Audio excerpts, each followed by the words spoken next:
Welcome to AS institute. Good morning to all. ఈ వీడియోలో భాగంగా వచ్చినటువంటి ముఖ్యమైన కరెంట్ అఫైర్స్ గురించి మాట్లాడుకుందాం. వీడియోని ఇక్కడ స్కిప్ చేయకుండా లాస్ట్ వరకు చూడండి. ఈరోజు మన ఫస్ట్ కరెంట్ అఫైర్ వచ్చేసి ఇకపై భారతదేశంలో ఉన్నత విద్యా కమిషన్ ఏర్పాటు చేయడాన్ని సెంట్రల్ గవర్నమెంట్ ప్రణాళికలు రచిస్తుంది. మొదటగా వచ్చేసి మన దగ్గర యూజీసీ కావచ్చు, ఏఐసిటిఈ, ఎన్సిటిఈలు ఇవన్నీ మనకు విద్యారంగ సంస్థలకు సంబంధించి కొన్ని స్వయం ప్రతిపత్తికరణ సంస్థలు ఉన్నాయన్నమాట. సో ఫస్ట్ యూజీసీ తీసుకుంటే మన యూజీసీ అనేది అంటే యూనివర్సిటీ గ్రాంట్స్ కమిషన్, అంటే యూనివర్సిటీకి గ్రాంట్లను నిధులను సమకూరుస్తుంది. తర్వాత తీసుకుంటే AICTE, all India council for technical education, ఇది ఒకటి. తర్వాత ఎన్సిటిఈ తీసుకుంటే national Council for Teacher education. ఇవన్నీ కూడా మన విద్యారంగ సంస్థలకు సంబంధించినటువంటి స్వయం ప్రతిపత్తికరైనటువంటి సంస్థలు అన్నమాట. ఈ విధంగా ఇప్పుడు మనకు ఉన్నత విద్యారంగంలో సమూల మార్పులు చేసే దిశగా సెంట్రల్ గవర్నమెంట్ అయితే కొన్ని ప్రణాళికలు రచిస్తుంది. ఇందులో భాగంగానే సమీకృత ఉన్నత విద్యా నియంత్రణ సంస్థను ఏర్పాటు చేయాలని, తర్వాత ఇప్పుడు ఉన్నటువంటి పార్లమెంట్ సమావేశాలు ఏవైతే జరగబోతున్నాయో అందులో 10 బిల్లులు తీసుకున్నప్పుడు ఆ 10 బిల్లుల్లో ఈ ఒక బిల్ అనేది ఇందులో భాగంగానే ప్రిపేర్ చేయాలని సెంట్రల్ గవర్నమెంట్ ఆలోచిస్తుంది. ఇంతవరకు ఉన్నటువంటి యూజీసీ కావచ్చు, AICTE, National Council for Teacher Education, ఎన్సిటిఈలను రద్దు చేసి వాటి స్థానంలో భారత ఉన్నత విద్యా కమిషన్ను తీసుకురావాలని ప్రణాళికలు అయితే రచిస్తుంది. యూజీసీ నాన్ టెక్నికల్ విద్యారంగాన్ని చూసుకుంది ఇవరిదాకా. తర్వాత తీసుకుంటే ఏఐసిటిఈ తీసుకునే సాంకేతిక విద్యారంగాన్ని, ఎన్సిటిఈ తీసుకునే ఉపాధ్యాయ విద్యారంగాన్ని, ఇవన్నీ కూడా వాటి యొక్క పాత్రలు అయితే పోషించినాయి. ఇకపై ఈ మూడింటిని కూడా ఏం చేశారంటే మెర్జ్ చేసేసి హెచ్ఈసిఐని పర్యవేక్షించినదంట. అంటే ఈ మూడింటి వరకు కూడా అదొకటే చేయనుంది. ఈ విధంగా కాకపోతే ఇక్కడ ఒకటి ఏంటంటే వైద్య విద్య, న్యాయ విద్యలు, అంటే వైద్య విద్య కావచ్చు, తర్వాత తీసుకున్న న్యాయ విద్యలు ఏదైతే ఉన్నో ఈ రెండింటిని మాత్రం దీని పరిధిలోకి తీసుకురాకుండా చూస్తున్నారు. హెచ్ఈసిఐకి 3 ప్రధాన బాధ్యతలను అప్పగించనుంది. నియంత్రణ ఏంటంటే కంట్రోల్ అనమాట. అంటే నియంత్రణ కానీ, తర్వాత అక్రిడిటేషన్, వృత్తి ప్రమాణాలను నెలకొల్పడం, అంటే పెంచడం కావచ్చు. ఈ కర్తవ్యాన్ని మొత్తం మనకు ఈ ఉన్నత విద్యా నియంత్రణ మండలి ఏదైతే ఉంటుందో సంస్థకి అప్పగించనున్నారు.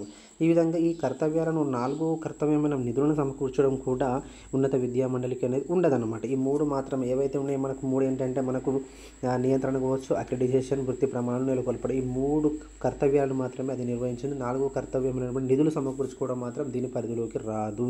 దీనికి సపరేట్ వచ్చేసి దీనికి ఒక సంబంధిత మంత్రిత్వ శాఖ ఉంటుంది. ఆ మంత్రిత్వ శాఖని చట్టాలను ఏకీకృతం చేసి సెక్యూరిటీస్ మార్కెటింగ్ కోడ్ బిల్లును కూడా కేంద్రం పార్లమెంట్లో ప్రవేశపెట్టనుంది. అంటే ఇకపై వచ్చేసి మనకు యూజీసీ కావచ్చు, ఏఐసిటిఈ, ఎన్సిటిఈలు, యూనివర్సిటీ గ్రాంట్స్ కమిషన్ కావచ్చు, తర్వాత తీసుకుంటే national Council for Teacher education కానీ, తర్వాత all India council for technical education, ఇవన్నీ కూడా మెర్జ్ అయిపోయి దాని స్థానంలో ఉన్నత విద్యా నియంత్రణ సంస్థను ఏర్పాటు చేసి అన్నీ కూడా ఒక తాటి మీద తీసుకురావడానికి సెంట్రల్ గవర్నమెంట్ అనేది ప్రణాళికలు రచిస్తుంది.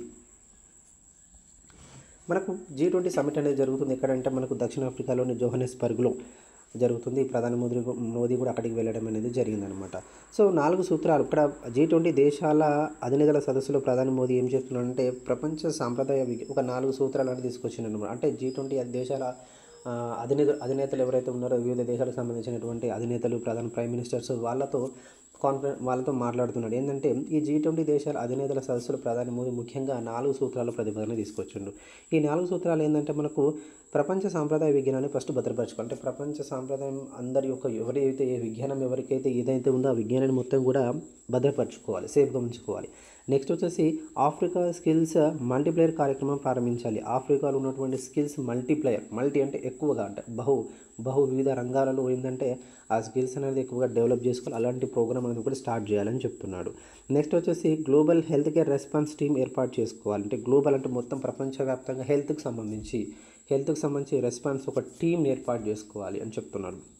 నెక్స్ట్ డ్రగ్స్ కావచ్చు, అంటే మాదక ద్రవ్యాలు కానీ, టెర్రర్ అంటే ఉగ్రవాదం, ఈ మాదక ద్రవ్యాలు కానీ ఉగ్రవాదం ఈ బంధం ఏదైతే దాన్ని కలిసికట్టుగా ప్రపంచ దేశాలు కూడా దాన్ని ఎదుర్కోవాలి, నిర్మూలించాలి, కట్టడి చేయాలని చెప్పేసి ప్రపంచ దేశాలకు ప్రధాని మోదీ ఈ G20 సమ్మిట్లో భాగంగా అందరికీ తెలిపారన్నమాట. ఈ విధంగా G20 శిఖరాగ్రంలో మనకు సర్టిఫైడ్ ట్రైనర్లను కూడా తయారు చేయాలి. భవిష్యత్తు తరాలకు సాంప్రదాయ విజ్ఞానాన్ని అందించాలి. కాల పరీక్షకు నిలిచిన సుస్థిర జీవన విధానాలను పరిరక్షించుకోవాలని, ఇందుకోసం G20 ఆధ్వర్యంలో ప్రపంచ సాంప్రదాయ విజ్ఞానాన్ని భద్రపరచుకోవాలని, ఆరోగ్యం కావచ్చు, పర్యావరణము, సామాజిక సంబంధాలు వంటి అంశాలపై ప్రాచీన విజ్ఞానాన్ని రికార్డ్ చేసి భవిష్యత్తు తరాలకు అందించాలి. వాతావరణంపై ప్రతికూల ప్రభావాలు పెరగడంతో ప్రజల జీవన విధానాలు కానీ అనూహ్యంగా మారిపోతున్న నేటి తరుణంలో ఇది చాలా అవసరం అని చెప్పేసి ఈ G20 దేశాల అధినేతల సదస్సులో ప్రధాని మోదీ ఈ 4 సూత్రాల ప్రతిపాదన అయితే తీసుకురావడం జరిగింది. మన తెలంగాణకు సంబంధించి తెలంగాణ రైజింగ్ గ్లోబల్ సమ్మిట్ అనేది జరగబోతుందన్నమాట. ఇందులో వచ్చేసి ఫ్యూచర్ సిటీ అంటే ఫ్యూచర్లో డెవలప్ చేయాలా, ఫ్యూచర్ను ఉద్దేశించి ఏం చేస్తున్నారంటే ఈ సమ్మిట్ అనేది చేయడం జరుగుతుంది. మనకు రానున్న 8-9 తేదీలు ఇస్తున్నారు, ఒక 2 days నిర్వహిస్తున్నారు. ఇందులో వచ్చేసి తెలంగాణ రైజింగ్ గ్లోబల్ సమ్మిట్ను 2 years విజయోత్సవాలుగా నిర్వహించాలని ప్రభుత్వం అయితే సన్నాహాలు చేస్తుంది. ఈ సదస్సుకు అంతర్జాతీయ స్థాయిలో, ఇది అంతర్జాతీయ స్థాయిలో జరుగుతుందన్నమాట. అంతర్జాతీయ స్థాయిలో మనకు ఉత్సవాల తరహాలు ఏర్పాటు చేస్తున్నారు. పారిశ్రామిక పెట్టుబడులు, తర్వాత తీసుకుంటే విద్య కూడా ఇందులో ప్రాధాన్యం ఇస్తున్నారన్నమాట. అందుకే ఈ కరెంట్ అఫైర్స్ని తీసుకురావడం జరిగింది. విద్యకు కావచ్చు, పారిశ్రామికంగా ఈ ఉత్సవాలను అయితే కంప్లీట్గా అంతర్జాతీయ స్థాయిలో అయితే చేయడానికి సన్నాహాలు చేస్తున్నారు. మనకు పోటీ పరీక్షలకి ప్రత్యేకం వచ్చేసి కరెంట్ అఫైర్స్ మనకు డైలీ వస్తున్నాం. ఏంటంటే 20వ గ్లోబల్ సస్టైనబిలిటీ సమ్మిట్ను ఏ దేశం నిర్వహించింది అంటున్నాం. ఇక్కడ మనకు గ్లోబల్ సస్టైనబిలిటీ అంటే మన సుస్థిర అభివృద్ధి లక్ష్యాలు కావచ్చు.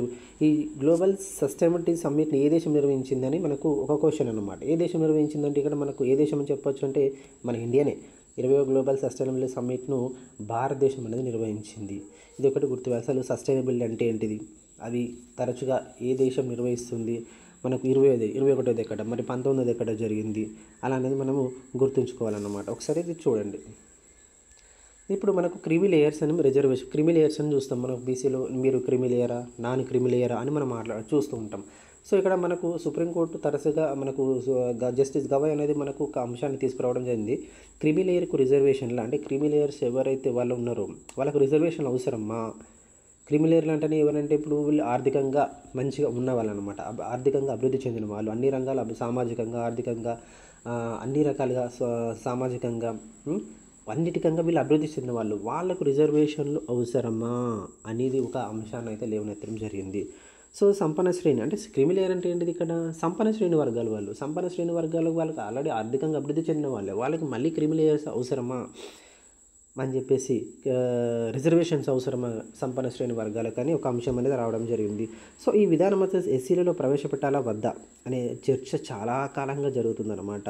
విద్య, ఉద్యోగ రంగంలో రిజర్వేషన్ల ద్వారా అత్యధికంగా లబ్ధి పొందిన ఎస్సీలు దీన్ని వ్యతిరేకంగా మాట్లాడుతుంటారు. ఎస్సీ వర్గీకరణకు అనుకూల ఎస్సీ మేధావులు కూడా ఈ సంపన్న శ్రేణి విధానం దగ్గరికి వచ్చేసరికి ప్రగతి నిరోధకంగా వ్యవహరించడం అనేది ఆశ్చర్యం పరుస్తుందన్నమాట.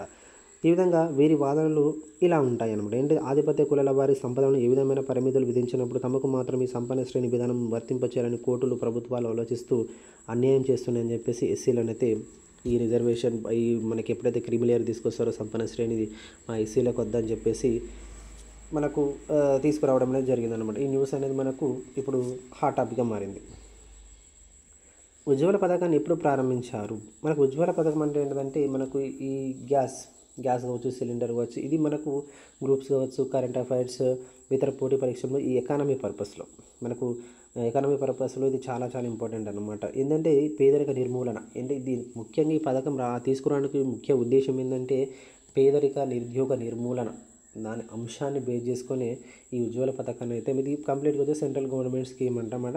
ఈ ఉజ్వల పథకాన్ని అయితే ఏంటంటే దీని ఉద్దేశం ఏంటంటే ఏంటంటే మనకు ఫ్రీగా గ్యాస్ సిలిండర్ ఇవ్వడము, గ్యాస్ స్టవ్ ఇచ్చేసి ఫ్రీగా ఇవ్వడం అన్నమాట. ఎవరైతే రేషన్ కార్డు లేని, ఎవరైతే బిలో పావర్టీ లైన్లో ఉంటారో వాళ్ళకి మాత్రం ఉజ్వల పథక స్కీమ్ అనేది ఇస్తారు. ఓన్లీ అది ఉమెన్ పేరెంట్ మాత్రమే ఇస్తారు. కృష్ణ చరితం అనే గ్రంథాన్ని రచించిన గుప్తరాజు ఎవరంటున్నారు? మనకు గుప్తులు వచ్చేసి మనకు స్వర్ణయుగం, గుప్తుల కాలం మనం స్వర్ణయుగంగా తీసుకుంటాం అన్నమాట. ఈ గుప్తుల సమాచారం మొత్తం అనేక సాహిత్య పురావస్థాధారాల ద్వారా లభిస్తుంది. వీరి కాలంలో అనేక మంది కవులు గుప్తులకు సంబంధించిన సమాచారాన్ని తమ గ్రంథాల ద్వారా అందించారు. సాహిత్య ఆధారాలతో పాటు గుప్తులు 42 శాసనాలు కూడా జారీ చేశారనమాట. మనకు గుప్తుల